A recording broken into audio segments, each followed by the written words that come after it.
what's your message to those Canadians? Yeah, if I can say, just one or two things that people can do to help make sure that we win the next election is that...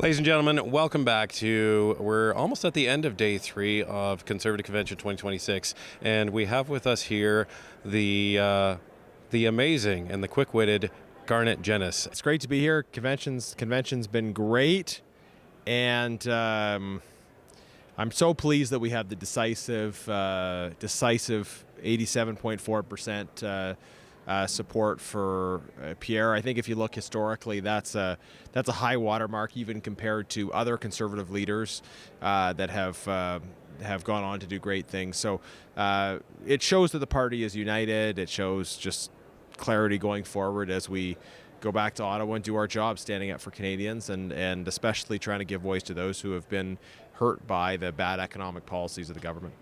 Now you have a young family, and one of the big themes of this convention has been the amount of youth that we've actually seen come here. And we've come across 17-year-old high school students that have done school projects on Pierre Poilievre and the Conservative Party.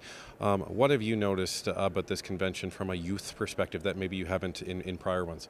Yeah, there's a lot of young people here, and my shadow minister responsibility is employment, so I've been engaging a lot specifically on the youth unemployment crisis. And so I've had a lot of good conversations with young people here who are following the work that I and that we have been doing on that. When I've been out and about kind of talking to youth outside of this convention, it's been on university campuses, often with this question, are you better or worse off than your parents' generation? And many young people feel that they are worse off than their parents' generation. And centrally, the struggles they're having are around finding jobs and affording homes. So it's not surprising in light of those challenges that we see a lot of young people. But there's people of all ages building community together. Politics is one of those things where it does bring people together across a lot of other lines. You've got older people and younger people who maybe wouldn't have as much occasion to interact socially, who are working together on things, people from different regions of the country, different kinds of backgrounds. But definitely the presence and activity of youth within the Conservative Party is very visible and growing. And one of the things that you've been trying to do around the country is have conversations with youth at different campuses. Some of them have been more welcoming than others. But one of the things that I really like to see at the convention was all of the policy discussions and debates. And there was people that were passionately for certain policies and against, but in the end, there was a vote and everyone was able to walk out of the room and shake hands. And do you think we need to demonstrate that as more of an example in this country of you can have differing opinions but still, walk away as friends? Yeah, so one of the interesting things about a convention is that a lot of disagreement in politics is in private. So, of course, on any given issue, there may be differences of opinion. Initially within the Conservative caucus, we hash those differences out and come to a common position, but that happens in our caucus meeting in private, whereas a convention is a very public exercise where you do have members across the country from different different kinds of conservative traditions hashing things out and discussing matters of process as well as policy. But I think it's good for people to be able to see what that lively grassroots process looks like. The Conservative Party is a living organism, right? That means we're learning and growing and developing and responding. We're not presenting ourselves as some sort of calcified image of a fully defined thing. We are a living being that's always growing, and that's great. That's part of the process. So, for Canadians that are watching at home that have been inspired by Pierre's speech and the other speakers and what's gone on, and they're thinking about getting involved in the Conservative movement, what do you say to them?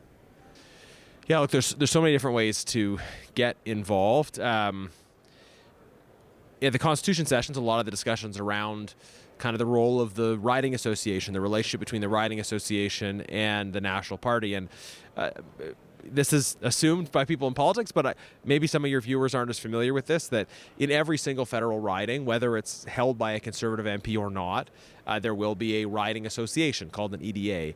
And this is where, on a regular basis, people who are elected by the Conservative members gather together and plan events, coordinate activities, and of course, a central objective is working to elect a Conservative MP in that riding, but also to facilitate participation in conventions like this. So wherever you live in the country, there's a riding association in your community. So if you want to get active in politics right now when an election's not going on, look for information about how to get a hold of your EDA. And you can probably do that through the Conservative Party website, or if you have an elected Conservative MP, you can reach out to them, of course. Well, on behalf of all Canadians, thank you, sir, for the work that you do in and out of the House, and are working to bring us ever closer to a Conservative government in Canada very soon. Yeah, thank you for all the work you guys do, bringing great kind of commentary and explanation to parliamentary committees, and I think so many more Canadians are plugged into the parliamentary process as a result of that work. So thank you, and thanks for being here. Okay. Ladies and gentlemen, this is officially day 3 of the 2026 Conservative Convention. We are here with the new National Campaign Manager for the Conservative Party, Steve Outhouse. Steve, thanks for taking the time. Hey, thanks, Ryan. Great to be here. So, what have you seen from the Conservative Convention so far? We saw a massive speech from Pierre Poilievre yesterday. We've seen thousands of delegates from across the country. What's your impression of the convention so far? Yeah, no, it's been really exciting. I've been here, the whole time. Had a chance to speak, literally with hundreds and hundreds of people so far. The mood's been great. There's a lot of excitement. People looking forward to the next campaign whenever it happens, and they want to see Pierre win, and we all want to be a part of that. So we're really excited about it. Well, and there seems to be a lot of new enthusiasm. We called it almost a rebirth of the energy for the Conservative Party. Is that what you and the team are feeling too?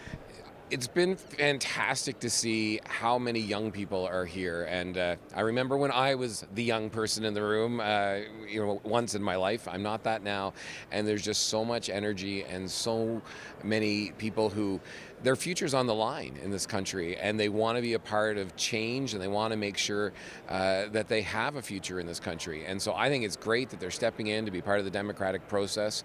We're excited to have them as part of the party, and they're here as delegates, investing their time. That's exciting. I think that bodes well for the country, bodes well for the party. And in Pierre's speech yesterday, there was one theme that just permeated through the whole thing, which was hope. And for a lot of us with kids, especially special needs kids, he just completely destroyed us when he was talking about Valentina and her first words. And,